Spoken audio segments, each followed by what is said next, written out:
Welcome, everybody, to the Coach V Show here on Island City Media Group, broadcast from Dash Radio's Hollywood, California, where tonight, here on the Coach V Show, where iron sharpens iron, together we rise, we have Colonel Kedrick Wills, who is the colonel for the Idaho State Police. And tonight we're going to be talking about his new book available on Amazon right now.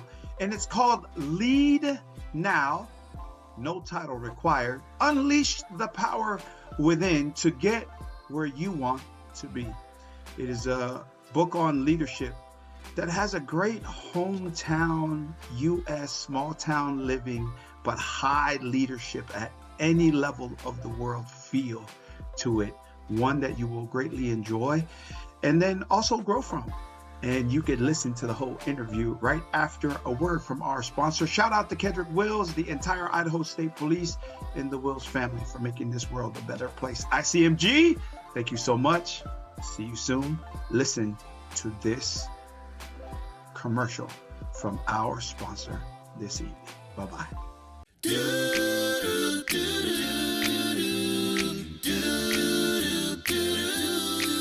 Whenever it's cold outside and you need a little heat, at the game or in a plane, it's comfortable on your feet.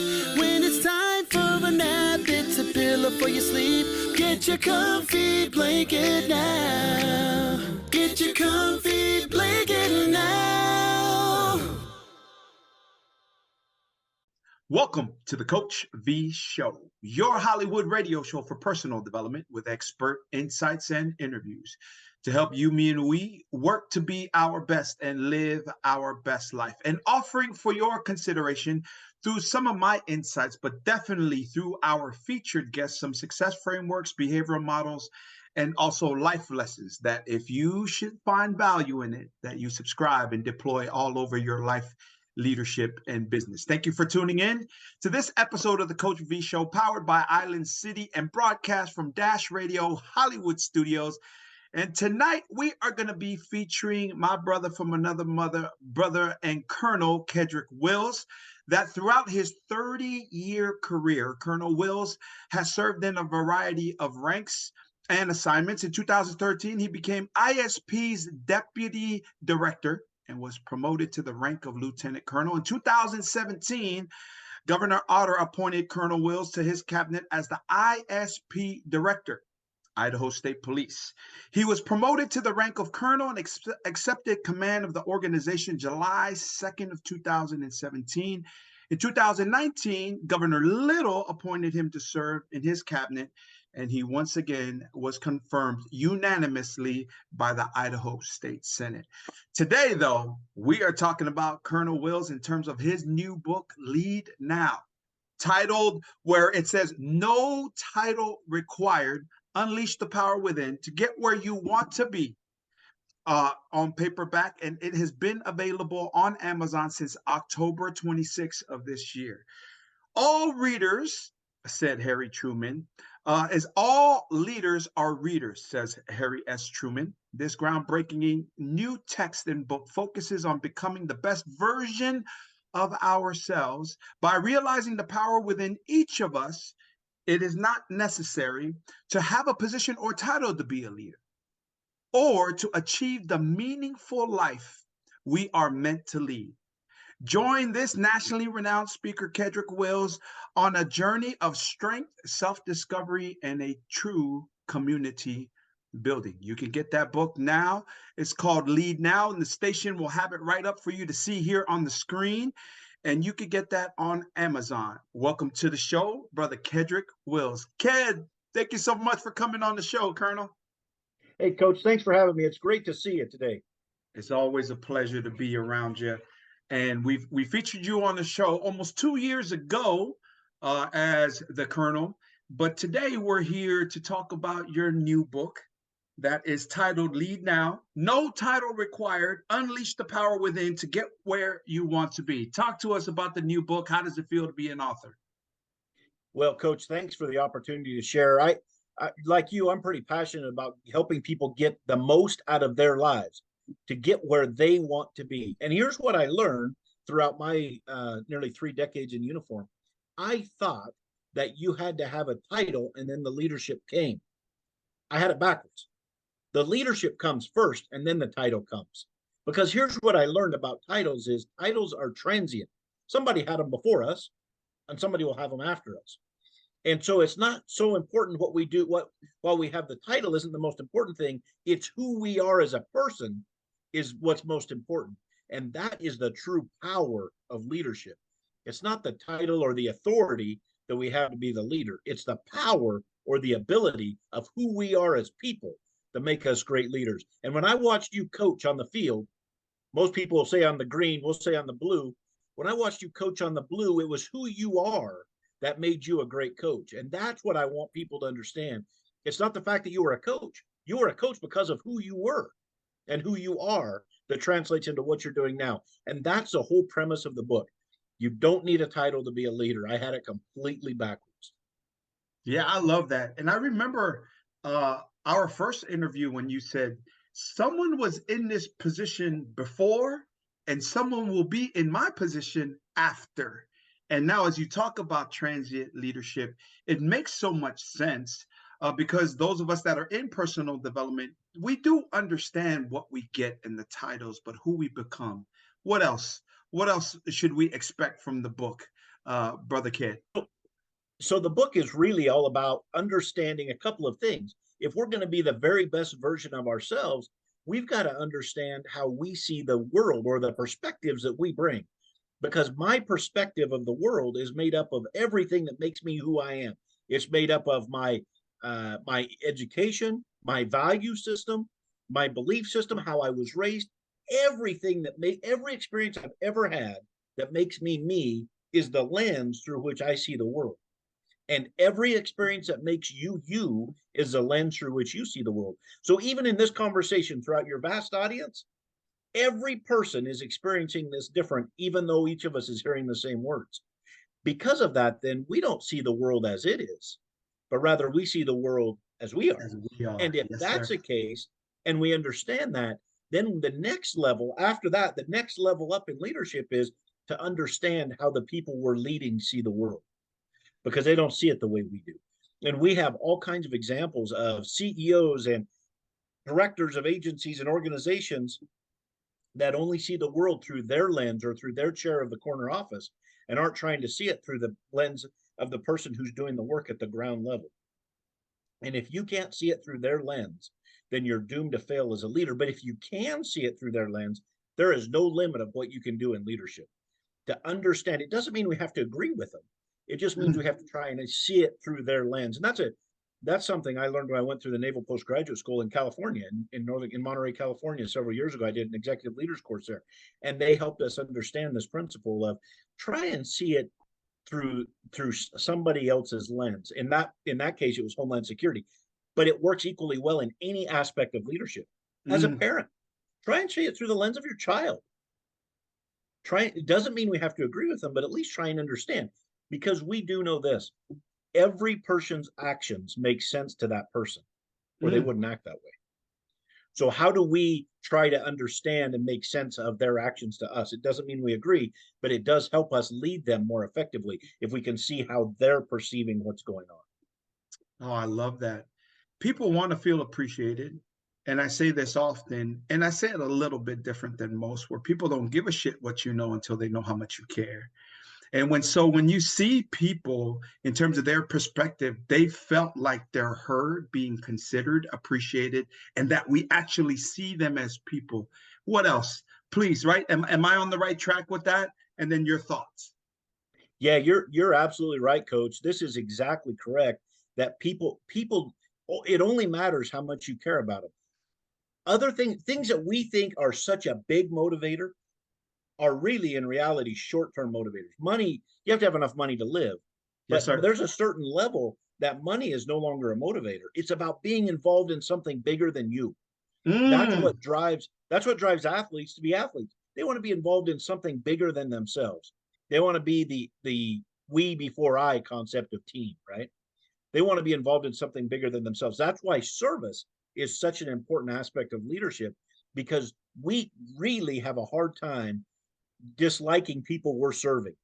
If you find yourself where you're having a struggle with your spouse or with your subordinates at work or with your coworkers or with your children or whoever it may be, start serving them. Because while it's really hard to dislike somebody while you're serving them. And this concept of recognizing what other people are doing for our organizations is exactly what servant leadership is about. And in the book, we talk about servant leadership and the importance. The story that I share in the book was one that happened to me when I played high school football. We had a coach from a small town in southern Wait a Idaho. minute. Are we talking about Glens Ferry here? Absolutely. Are we talking G City here, Glens Ferry? Okay. And what happened? We can't talk leadership without talking Glens Ferry football. Yes, sir. Yes, sir. So I'm a small town kid from a small town potato farming town in south central Idaho. They used to call it the buckle of the potato belt. Glens Ferry, Idaho. So we had a coach that didn't care too much for us. He made it pretty obvious. He did in the early '90s what we probably call today we may call some sort of child harming or whatever you call it. In those days, we called it coaching. Right, you know what I'm talking about. Yeah, oh yeah. So I went home. I remember went home one night and I told my dad, I said, "Man, this coach doesn't like us, and he's yelling and screaming and just wasn't what I thought would be conducive to a learning environment." And my dad said, "Here's what you're going to do, son. You're going to go take 100-pound sack of spuds and you're going to go welcome him to town." Well, that's the last thing I wanted to do. Right. But right. I'm tied in, right? So I go get some spuds, probably 80 pounds of spuds in a 100-pound sack, and I go over to that house, and I'm driving pretty slow because I wasn't too excited about seeing this coach who didn't like us too much anyway. I get those spuds out of my pickup, that 60 or 50 or 40 pounds of spuds. It wasn't 100, I can tell you that. But anyway, I get up to the door and I knock on the door, and I remember him answering the door, and I don't remember exactly what I said. But I gave him those spuds and welcomed him to town. And I wish that I could tell you that totally changed him. Yeah. Now we double date and now we're friends and he's a great guy. I can't tell you that. I can't even tell you what it did to him. I can't even tell you if it changed the way he coached. But I can tell you what I learned that day, what my dad knew that I didn't quite yet know, was that it changed me. Because it's really hard to hate somebody you're serving. That's what my father understood. And the lesson he taught me with a sack of potatoes, what we call spuds in Idaho, sack of spuds. It's hard. It's hard. That simple service, that changed how I saw that coach forever. And that is the importance of serving. And it worked in any aspect of life. If there's somebody you're really struggling with, boy, just serve them. That's right. And that's one of the aspects we talk about in the book about leadership is the importance of serving at all levels. It's easy to serve up because we want to please our boss, right? Yes, sir. Go down 3 or 4 levels. You know, it's been said that if you want to truly see what kind of a person you are, look at how you treat people that can't make a difference in your life. That's right. They can't, meaning they're not in a position to help you. I watched my dad. He served 30 years with the state police, another 14 years in our state legislature. And I watched him as a legislator. He treated the janitor, a lady who was a janitor at our state capitol, the same as he treated the governor and every other legislator. He was just kind to everybody. It didn't matter to him because what he understood was that it's about how we serve, not where we serve, that matters most when we're in organizations of service. It's the key is service. And if you go down those few levels and serve to somebody that can't do anything to help you in your career, you'll be amazed at how it can change your mentality and how you see those line level workers. Yeah. It's amazing how there are grown adults out there that just miss and they lack the awareness of that type of wisdom, knowledge, awareness, overall, however you want to describe it. But the majority of the people that do have this kind of awareness of serving, because I do believe that absolutely that if serving is below you, high level success and high level leadership is above you too. It just is real talk, right? But not everyone has been blessed to have the modeling and the examples that you have. Who were those examples, Brother Ked, that obviously led to this book, but then became the model of how, I love your brother, shout out to the other Officer Wills out in the 208. And I like your older brother too. You know, now he's doing something else other than law enforcement, I believe, right? So, but where did you guys get that you guys ended up such solid men and leaders of your family and leaders in your community, striving for excellence in everything you do? Well, that's an excellent question, Coach. And I got to tell you, the first example I have of servant leadership and how we should treat others was my parents. My Mm-hmm. mother and my father were awesome examples about that. My dad would regularly bring home complete strangers who broke down on the road and have them spend a night or two with us and feed them and house them. People he never met before and would never see again, but were in their time of need. I watched my Mm. mother as she served as a kindergarten teacher and helping with the underprivileged kids in the community, making sure that every belly was full, that every kid had a pencil, all that stuff of serving, never expecting anything in return, just trying to make their part of the world better. Their little town of 1,500 people. And they spent their whole life and still are there serving. And so that was my first example. Then, of course, as many of us do in high school athletics, I got an example of coaches who give so selflessly at the little league level, the junior high level, the high school level. None of those guys are doing it for pay. None of those Mm-hmm. people are doing it for anything other than the passion of building young men and women into good, productive members of society. And then I've been so blessed, Coach, in my career to be around so many amazing leaders. Within my organization, the Idaho State Police, as well as outside, I work for a fantastic governor right now that cares at a level that I wish people could see, that I see how much he cares for Idaho. We've had governors before, Governor Otter that appointed me to begin with. I was on the governor's security detail with Governor Kempthorne, who later became the Secretary of Interior. That guy had such a knack for remembering people's names. He knew my kids' names. He knew my wife's Mm. name. He knew it. I mean, the guy just, he truly cared. And here's the part about that we talk about in the book. If you truly care, then truly care, but don't try and fake it because people are Mm. smart. Say that again. Say that whole You, phrase again. Say that if you again. truly care, Yeah. you need to truly care, but don't fake it. People Don't can see fake it. right through fake caring because we've all Right. had leaders like that too, right? That say, "How are you doing?" Because in a class somewhere they told me I should ask how you're doing. Then they check off the box that I asked how he was doing. They don't really care.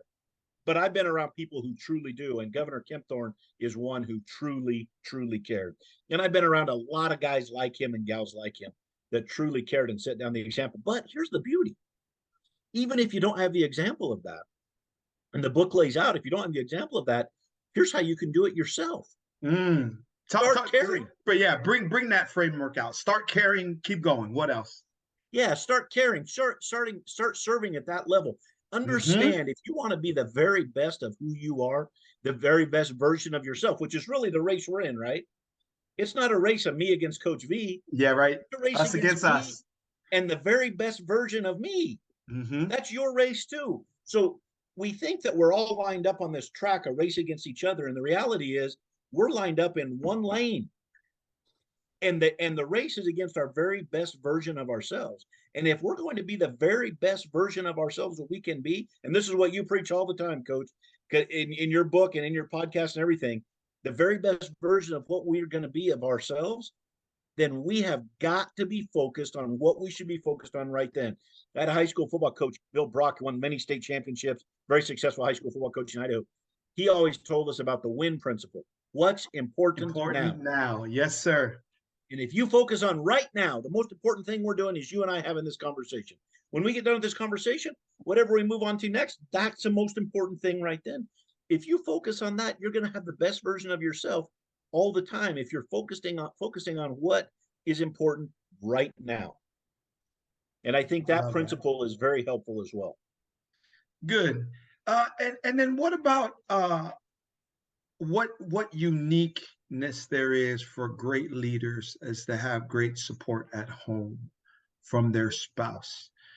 Leadership is a lot of things, but I feel like there are so many people that have hindered their own leadership because they were very casual, not only in their relationships that I'm trying to make a point of is who they chose as a spouse, right? But they're just not good at relationships, at what's called in personal development soft skills and being cordial, being respectful, go out of your way. But particularly that they ended up for whatever reason, either they're themselves or because of their choices or circumstance, that they ended up with the wrong spouse, that it did not work out. How important was that to see the model with your parents and then now with yourself? So that's a great question. And I don't know how to choose the right spouse. I really think I just got lucky. I don't know the secret. She coached me up on how to be a good spouse. Yeah. And I can't speak for everybody's story. Everybody's story is their own, but I can tell you in my story, I would not be anywhere near where I'm at in my life were it not for my wife. We've been married for almost over 27 years. Be 28 years in June.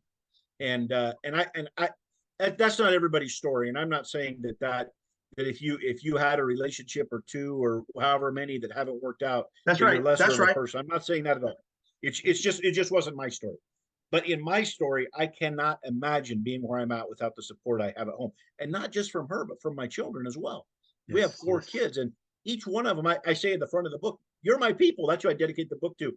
Yeah. These are my people. They're the ones that were there when things got tough and were supporting me. But everybody can have that support group. Even if you're single and don't have children, you can find that support group somewhere else. You just need a group of your people that have your back that are supporting you.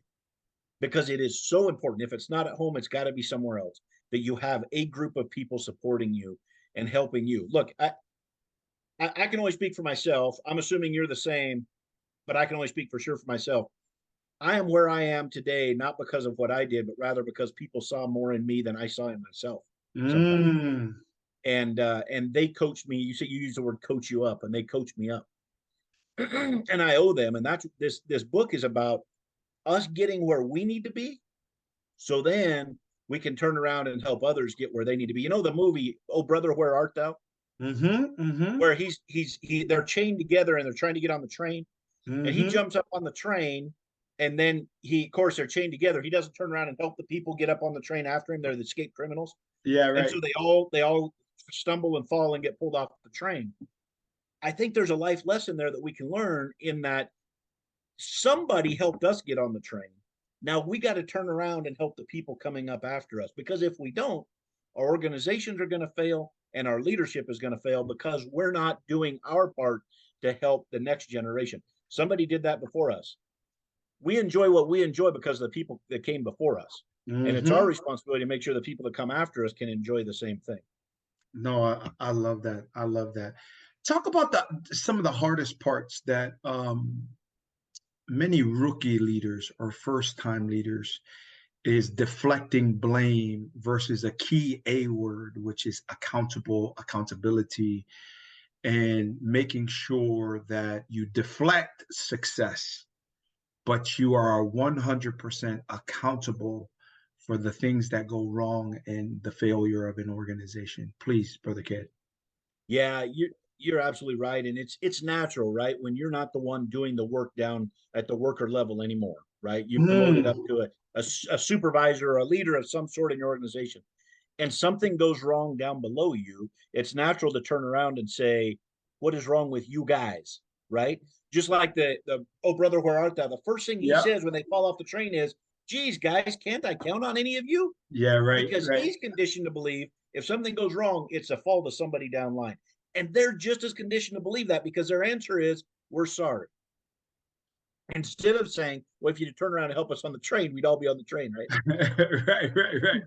But that's exactly what we're conditioned to believe, instead of the leader standing up. And Jocko Willink is a really good example of that. And he shares in one of his books about that, listen, if there's anything that goes wrong, it is me. If there's anything that goes right, it is we. Yeah. And I think that is so important, because the success, any success we have in our organization, is not because of the guy sitting at the head of the organization. It isn't. My job is to make sure that the guys and gals doing the hard jobs, doing the really hard work, have the resources they need to be successful and the tools they need to be successful. That's what my job is. Any success we have is because of what they're doing, and they're doing some amazing things. And my organization isn't alone. Organizations all over the world are doing some amazing things. That's right. I can tell you, if we had enough time, I could tell you nearly to the person of our organization, of the hundreds of people we have working for us, the things that they're doing. It's unbelievable what they're doing. It's not because of me. I'm just giving the tools. I'm the facilitator. just making sure they have the tools to do what they need to do. It's them and the caliber of people they are. That's why we're doing the things that we're doing. So I think it's important. And rookie leaders, it's hard to do that because we feel like, well, it's not my fault that That's right. this went wrong 4 levels below me. Well, it may not be your fault, but it is certainly your responsibility. That's right. I love and that. I think that's that. something that leaders need to learn. Yeah, no doubt. Most of the times they learn that the hard way, right? So welcome everybody. If you're just tuning in to the Coach V Show, we have the head man for the Idaho State Police, Colonel Kedrick Wills, here with us, and we're featuring him, but more so also his book and his thoughts on leadership. And the book is called Lead Now, No Title Required, Unleash the Power Within to Get Where You Want. That's available right now on Amazon. And Colonel, final thoughts as we close off here about, let's start off with this first question, and then we'll close off. The first question here of 2 to 3, depending on time, is where is the lack of leadership in general? And this is a big question in our country. Where do you see any lack of leadership? I think we see that's an excellent question. And I think we see a lack of accountability. We live in a time where everybody has rights, but nobody seemingly has any responsibility. Say that again. Say that. We all need to hear that. We all need to hear that. We live where everybody has rights, but it seems like nobody has responsibility. And we have got to understand that if our great nation is going to succeed, each of us has to take our responsibility seriously of being a citizen. Yes, we have rights. Rights that no other country on earth has ever seen, the level of rights. But that does not mean we can walk away from our responsibility as citizens of this great nation. That's what the generation before us understood. And we have got to get back to each one of us taking accountability and responsibility for our actions, as opposed to just think, I can do whatever I want. I can think whatever, I can say whatever I want. I can be wherever I want. Well, that's not how a normal civilized society works. There is an order to things. And if we're going to continue to succeed in this country, we have got to get to where we have an order of things and understand, yes, you have rights. And listen, I took an oath to defend those rights, even if I don't agree with what you're doing. I understand rights perfectly clear, but each of us have responsibility as well. No, I love that. I mean, because I think the highest level aware leaders, wise leaders know that there is a reaction to every action, but there's also a reaction to inaction. I mean, it's such an irony, right? But they understand all of those. And then for where does a person start? For the person that's still trying to figure themselves out, and go, I mean, because this is what most people think, especially if you're younger. It's like, well, I don't want to lead because I don't want to be responsible, right? Or what's the first step? What's the first things that we may do, the first 3 steps into becoming the leader that someone wants to be but doesn't know how? Yeah. So what I think happens is we don't do anything because we're overwhelmed, that I'll never be Coach V, right? I can't get to where you're at today. No, you're right. I can't get there today. It took you how many years to get where you're at? Oh my gosh, right? Yeah. And so we feel like, since I can't get there today, I'm not even going to try. Well, that's ridiculous. You didn't get there in one day either. Nobody that does anything of value gets there in ever. 1 day. Yes, sir. So I was early on in my career, I wanted to promote, and I tested for a sergeant, which is our first level supervisor, and didn't get it. And I went and talked to a guy that was brand new promoted major, really high up in our organization. And he encouraged me to go back to college. And I was scared to death. At the time, I didn't have any college. Well, I had a few classes. I didn't have any degrees. And I was scared to death to go back to college. He said, how long will it take you to get a bachelor's degree? I said, man, it could take me 10 years. It did. And it took me 3. But I didn't know. The truth of the matter was, I didn't think I was smart enough to get a college degree. Right. And he said something so wise. He said, let me tell you this. He said, first of all, it won't take you 10 years. But let's assume it does, working full time. The 10 years will pass anyway. And at the end, you'll either accomplish it or you won't. You'll either have the degree or you won't, but the time's going to pass regardless. So the easiest thing the most effective thing to do, maybe the hardest, but the most effective, take the first step, whatever that is. Whatever that first step is, whatever your goal is, take that step right now. Enroll for 1 3-credit class. if your goal is to be a doctor. That's right. If you know you're going to have a graduate degree, enroll in one 3-credit class. Read one leadership book. Read one self-help book. Read one chapter of a book. And pretty soon stuff snowballs and it moves and moves and moves until you're at a place that 6 months from now, you won't even recognize your former self if you start today. But 6 months from now, if you do nothing, 6 months from now, you'll sure wish you would have started today. Oh, there's no reason to wait till January 1st. Don't need to wait. Do it right now. December 29th. Today. Well, whenever this airs. Do it today. Yeah. Whatever that is. Yeah, December 9th. Yes, sir. We're recording right now for the audience, and the audience knows we're recording right now on Thursday, December 29th, but it will air. And so you're watching us. Happy New Year, by the way.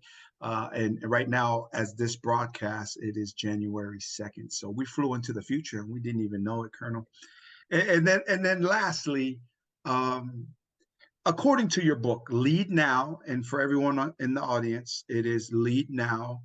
No title required. Unleash the power within to get where you want. That's where you want to be on Amazon, and you can order the book there.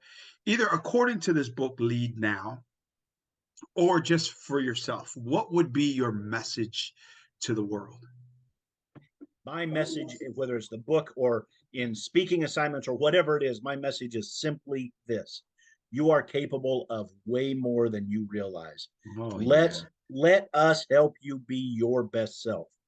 This is not a competition other than you against your best version of you. And if our world is going to be successful, we have got to have your best version. It's never been more needed than it is right now today for you to be the best version of you. And let me help you do it. Let's do it. If it's not me, reach out to somebody else that can help you get where you need to be. That's right. And I love the old wisdom of, you need to be your best self.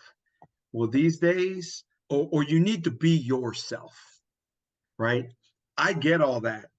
But in today's market, in a highly competitive world, that's every industry. I mean, I've been in 44 industries that I speak, coach, and train in that I have no relevant experience or expertise, right? But I'm in those industries, the best version of yourself, just being yourself, meaning if you're at all slang or inappropriate, disrespectful, have bad views about people, that self, you got to leave that self behind and start to minimize and become the best version of yourself. Because I get that question a lot. So what does it mean to be the best version of myself? Does that mean I can't be me? No. That doesn't mean. It's to accentuate the goodness in you, that humanity can get better, not just yourself and get stuff for yourself and become more rich and famous and all that. I get all that, right? But like, how do you become your best self that allow you not only to set your purpose and achieve your purpose, but to help as many people as you can along the way, right, Colonel? Am I on the right track there? You want to add, please? You are absolutely correct, because the world needs you. That's right. Person was sent here for a purpose. You weren't sitting here by happenstance. You were sitting here to accomplish something, and the world needs you to accomplish that, and you can't do it if you're only a consumer. We need producers. Say that again. I love that. You can't be your best self if you're only a consumer. We need producers. The world needs producers.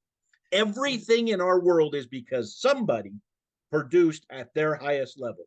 We need each person to do that, and there is no limit to what we can do in this world. I love that. Final. What's your final message, Colonel? Thanks, Coach. Thank you for having me on. I so appreciate your time today, and I appreciate the audience's willingness to listen. Please, if I can do anything to help anybody, I am all in. You can reach me at klgleadership@gmail.com. The book is on Amazon. If there's please feel free to reach out. If there's anything I can do to help anybody in any way to become their best version of themselves so we can collectively be the best world we can be, I am 100% in. Thanks, Coach, for the time. I really appreciate it.